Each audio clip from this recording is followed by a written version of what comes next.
Hi, Scorpio, and welcome to a new era. My name is Emma. It's so freaking bright in here today as well, and the camera has a bit of a tough time to focus on me, so I apologize. I have to do something about this in the future when I can. Scorpio is Skorpionen in Swedish. I am Swedish and I will explain something. I usually start off my readings with saying that I will throw a few words in here and there to maybe explain the English where I feel like it needs some clarification with Swedish words. And then I've gotten in the comment section that like, screw the people who don't understand you. Do you have awesome English? You don't need some clarification. You rock. And thank you so much for the compliments, but that is not what I mean. I mean that I will try to explain if there's more difficult words than just the common general English that I'm using. Then for my Swedish audience out there who think that they won't understand me, I will just use some Swedish words to explain what I'm trying to say in English. That's all that is. So Scorpio, we're still in Leo season. Leo season from new moon to new moon, and I think that the new moon started on the 31st of July in some areas of the world, and then the 1st of August in the rest of the world. And so it should mean that around the shift of August and September we have another new moon coming. But up until then it's like a preview of 2020, and it should feel so much easier than July did.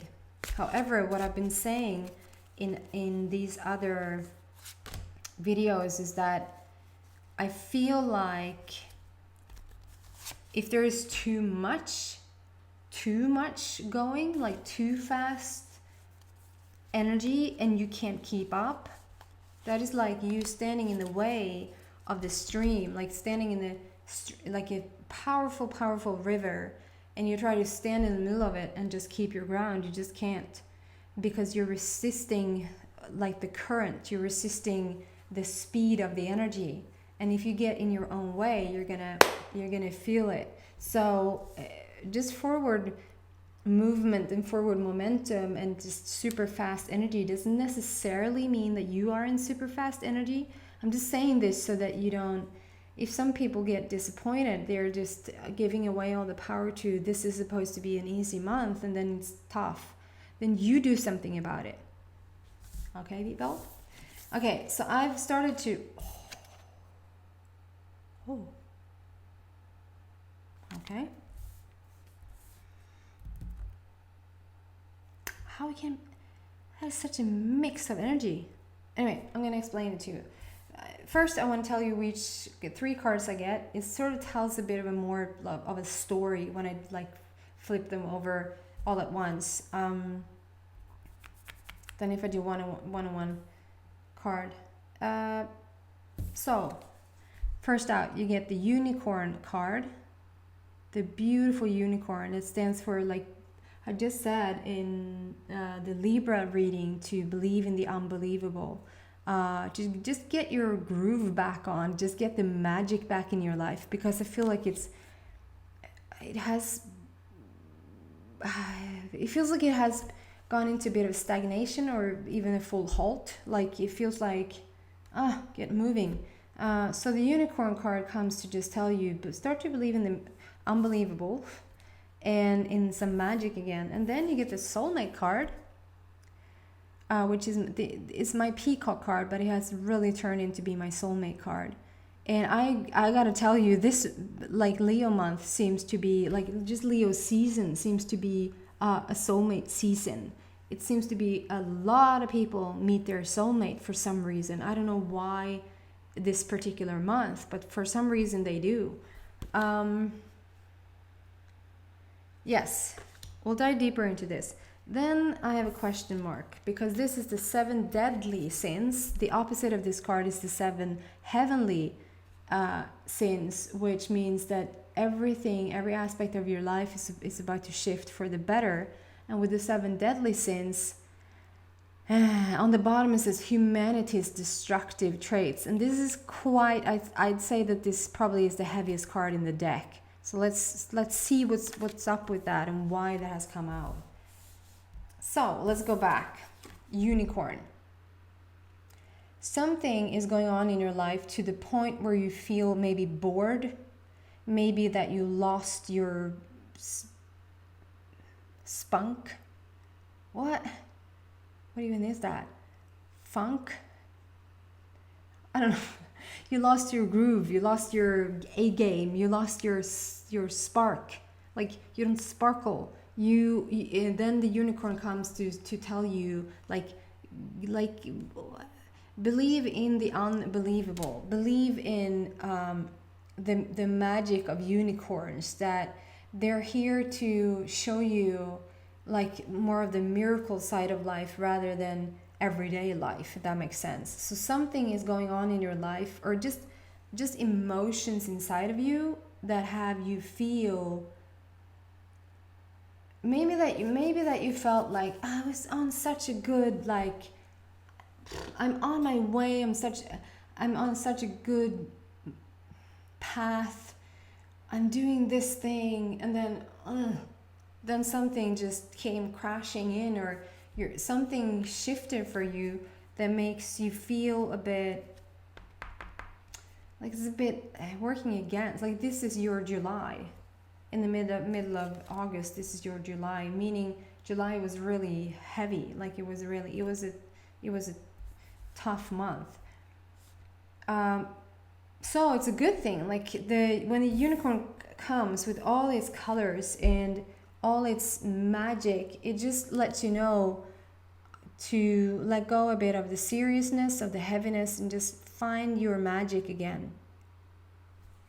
And then we move on, and because this comes out next to the soulmate card, it can relate to relationships. Like, you thought you had something going, you thought you maybe you started to see someone, and you really thought that this was maybe something really good. I'm sorry now to see that. Yeah, there's a delay on my end, I think. Hope it's not on yours.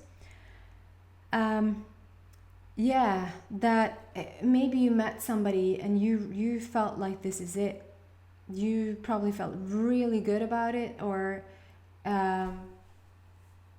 yeah, it started out really good, and then something happened and they broke it off, or you broke it off. Like, then really quickly you felt like, no, I was wrong, this is not it. Or they felt, no, this is wrong, this is not it, and they suddenly or unexpectedly left you or moved on.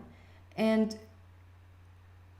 you're not asked anything, but this is the response or responding answer to your questions or your prayers, that what happened there. Like, well, you don't sort of need to know. You just have to go back into feeling good about yourself again, getting your groove on, getting the magic back. Do whatever excites you and pleases you. Just bring some goodies into your life again, like into your everyday life.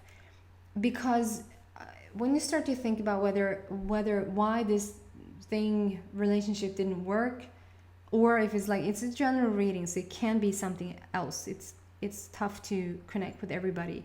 But for instance, if it's a work-related situation, your thought for sure, like, wow, I'll come home, this is my place, I'm gonna work here forever.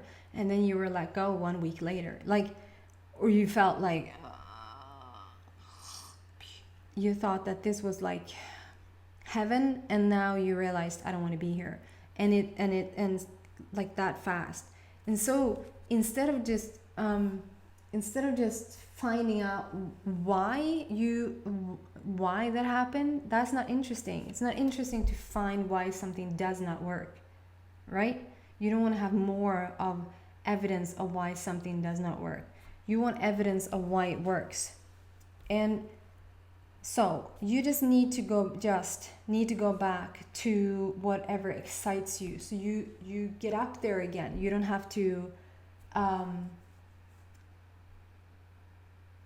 you don't have to work so hard. Like you have to just let go a bit and just release any sort of expectation or wanting, and just relax into it and just feel for a moment where you're headed, and know that you can't be less than you have become. You can't be less than what you have become. So coming out next to the soulmate couple, it's just telling you that there is a relationship on the way, and it is the person that you want. And I actually listened to, I'm like, second nature to me is Abraham Hicks. And I listened to this awesome, it actually was in different titles. I didn't even think that was what it was going to be about. But I listened to this thing yesterday. And Abraham was talking. Look them up if you don't know who they are. AbrahamHicks.com. So good. If you sort of like my energy, you will like them, because we're resonating. I think we probably are the same soul family. Like, they said something along the line with, don't you want the relationship that you want, not the relationship that you're ready for? That is so good. And that's the same thing. You don't want to just attract a relationship, just any relationship. If you reach a certain level of your being that you have like created for yourself, just as much as you have put in goodies that you can attract, like on a soul level, on a non-physical level, you've made, you've planted, you've created things that you want. Excuse me. Within that, there's also the best ever version of yourself. And if you have come up to like 80% of that, that means that the 80% that you are right now is not a match to the soulmate relationship that you have planned for yourself in your non-physical realm, if that makes sense. So would you rather wait for a bit and just sort of find yourself again, get your magic back, feeling who you are, knowing yourself, so that you can raise your vibration even more and be a match to what you want? Or take it from 80%, attract a person that you're ready for, meaning where you're at right now vibrationally. Of course you want to wait. That's what I want. Of course, maybe you don't want to wait. Maybe you're like, I'll take whatever's out there. I don't think you will, though. You want to wait, and you want to work on your own, like for yourself, on yourself. But there is a soulmate relationship waiting for you. This card comes not out if it's not. Raise your standards. Know what you want, and know that you can have it, because it's already a done deal. Then comes 7 deadly sins, humanity's destructive traits. And I feel like you're a bit pissed at, so maybe you launched something here. If you felt like you were on your way to something, and that totally just abruptly just ended, and it is a soulmate relationship coming in. We're talking about a soulmate relationship, but there's something that has shifted for you, so you sort of need to come back to who you are and to find yourself again. And with this 7 deadly sins coming out, she's furious. It is rainbows and colors and all of that. Like, her hair is on rainbow color fire, and rainbow energy coming out through her hands. But she is one pissed off lady, and something has you pissed off. Some it's like you lost faith in humanity. It's like you think, Jesus, can people just do what's good for Mother Earth? Can people just be nice to each other? Can they just, maybe you're asking yourself, can I just be nicer? Can I get it straight sometime? Something is going on here, Scorpio. And we're going to dive deeper into this. If you feel like, no, this is enough, I know what you mean. And I'll just go out and cry now. Then then thank you for watching, and please subscribe if you haven't, and share with everybody you know if you want. I'm gonna go into the extended, so there's a little arrow next to the title here, just right there, click the arrow, a little curtain comes down and it says extended reading. You push the blue link that's underneath it and it'll take you right there. Thank you so much, Scorpio, for listening. I hope to see you back next week. Bye.